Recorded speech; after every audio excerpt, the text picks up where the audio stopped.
কবরে কি কি হবে?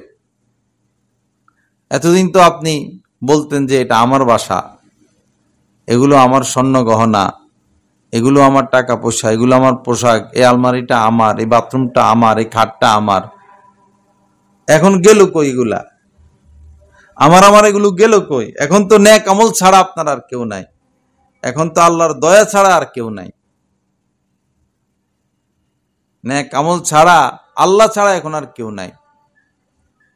রুহের জগতে আল্লাহই পালছেন, মায়ের গর্ভে আল্লাহই পালছেন, সেখানে কোনো আলো বাতাস ছিল না, মায়ের গর্ভে অন্ধকার, এবং পানির ভিতরে বাচ্চা জীবিত, খেলাধুলা করে, হাত পা নাড়ায়, গড়াগড়ি করে, সে তো জীবিত, সে আছে কিন্তু পানির ভিতরে, আছে কিন্তু অন্ধকারে, সে খায়, সে প্রস্রাব পায়খানা করে, সব আল্লাহ ব্যবস্থা করেন। সে যে পানির ভিতরে থাকে, ওই পানি সে খায়ও, ওই পানির মধ্যে প্রস্রাব পায়খানা করলে পানিটা এমন যে প্রস্রাব পায়খানাকে বিশুদ্ধ করে ফেলে।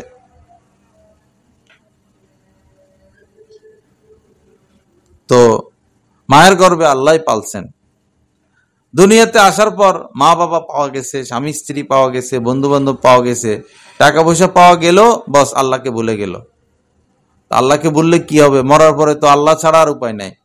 মরার পরে তো আর বান্ধবী নাই, বন্ধু নাই, মা বাবা নাই, টাচ মোবাইল নাই, ফেসবুক নাই। আল্লাহর হস্তে মা বোনেরা মোবাইল টিপা থেকে বিরত হই, অযথা কাজ থেকে বিরত হই, আমল বাড়াইয়া দেই, আমল বাড়াইয়া দেই। মিন হুসনি ইসলামিল মারই তারকুহু মা লা ইয়ানিহি। হাদিস শরীফের মধ্যে নবীজি বলেছেন, ইসলামের মধ্যে একজন মুসলমানের বৈশিষ্ট্য হলো যে অযথা কথা, অযথা কাজ, মা লা ইয়ানি, যেটা অপ্রয়োজনীয়, এই অপ্রয়োজনীয় বিষয় থেকে সে বিরত থাকবে। ধর্মীয় বই পুস্তক পড়বে, কোরআন তেলাওয়াত করবে, জিকির আজগার করবে, অথবা স্বামীর সাথে গল্প সল্প করবে, এটাও ইবাদত। বাচ্চা কাচ্চা পালবে, তাদেরকে সময় দিবে, এটাও ইবাদত।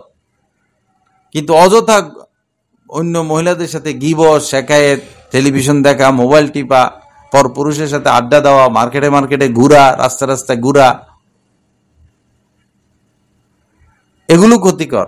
শহরে মহিলারা বাচ্চাকে স্কুলে নিয়ে যায়, আর আসে না, ওইখানে থেকে যায়, এই 2 ঘন্টা 3 ঘন্টা এই মহিলা এই মহিলার সাথে, এই মহিলা এই মহিলার সাথে দুনিয়ার কথা, আড্ডা, দিন নিয়ে কোনো আলোচনা নাই, অথবা বসে বসে মোবাইল টিপে। এত কষ্ট করে বাচ্চাকে পড়ালেখা করায়, স্কুলে নিয়ে যায়, বসে থাকে, নিয়ে আসে, কোচিং এ নিয়ে যায়, বসে থাকে, নিয়ে আসে, এক এক প্রাইভেট শিক্ষক আসে, 1 ঘন্টা 1.5 ঘন্টা পড়ায়, তাদেরকে নাস্তা দেয়, সারাদিন ছেলে মেয়ের পড়ালেখা নিয়ে থাকে। তো পড়ালেখা করে ছেলে কি হচ্ছে? এক পর্যায়ে তো আপনার সাথে খারাপ ব্যবহার করে, এক পর্যায়ে তাকে বিয়ে করাইছেন, এখন তো সে তার ছেলে মেয়ে, তার স্ত্রী নিয়ে ব্যস্ত, টাকা পয়সা কামানো নিয়ে ব্যস্ত। আপনার লাভ হলো কি?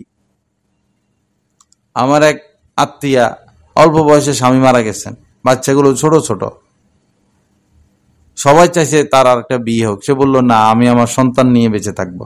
সন্তানগুলো শিক্ষিত হয়েছে, ইঞ্জিনিয়ার হয়েছে, বড় বড় শিক্ষিত, বিয়ে করাইছে, এখন বউ ছাড়া আর কিছু বুঝে না। সে তার বউ, তার সন্তান, আয় রোজগার, মাকে ওই বাঁধি দাসীর মতো আচরণ,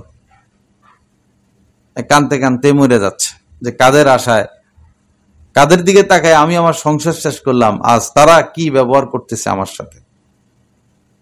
বাচ্চাদেরকে দিন না শিখাইলে, শুধু এই স্কুল কলেজের পড়ার দ্বারা মা বাবা কখনো খেদমত পাবে না। মানবতা নাই, মানবতা শেষ হয়ে গেছে।